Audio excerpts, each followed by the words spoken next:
Namai šeima, kas gali būt šilčiau, kai vieną bučinį siunčiu, gaunu daug daugiau, jau pinigų nematuojam, nes laimė daug arčiau. Mano širdis jau patyrus ir į gelmes įnyrus, aš vėl įsimylėjau ir vėl gyvent pradėjau. Žinai, anksčiau kentėjau ir garsiai tylėjau. Šeima kaip dievas, kas net maldau už tuos, maldau už jos, kurios laikiau savos delnuos. Nepyka tai trumpai pritrūko, spalvoto rašalo juodai rašyt nenoriu, nes per daug likime ašarų, nenoriu būti jauku ar savo pačio masalų. Gyvensiu kaip gyvenęs, ten kur nėra realybės. Mano širdie degs meilė tėviniai, tol kol plak širdis mano krūtiniai, kol nubrėžčiau gyvenimo ribą ar kelią į vidų, kol lakstysim tarp žmonių, o ne tarp minų.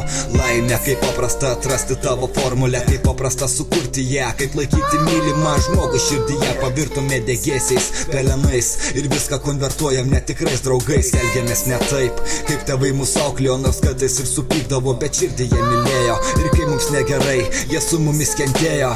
Ašaros parodo, kad vis dar gyvenu, ir tie, kurie palaikot, man suteikėt jėgų.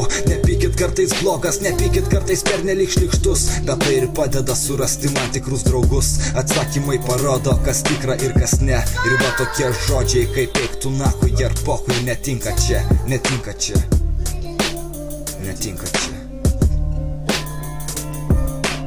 Gal ir skaudu, bet išeinu tam, kad pasikeis, tam, kad supras, ko atsiprašyt ir ką įžeist. Žinau, netobulas, aš neskaidrus kaip ištolas ir duštų taip pat lengvai, kaip mažo vaiko svajonės. Ir pats kaip mažas vaikas dažnai svajoju, kol noriu, bet aš šalia turiu, to nepagalvoju, būnu nuvirstu ir specialiai nepakilo, tam, kad patikrint ar vyro jų gyvenime priešų turiu ir to neslėpsiu. Ir kai man bus blogai, aš savo liūdėsi veide paslėpsiu, kad neskaudint artimų ar tų, kuriems rūpiu. Plaukiu tenai, kur laimė, o ne peilio ašmenis. Jų gyvenimas tik didelis rašinys.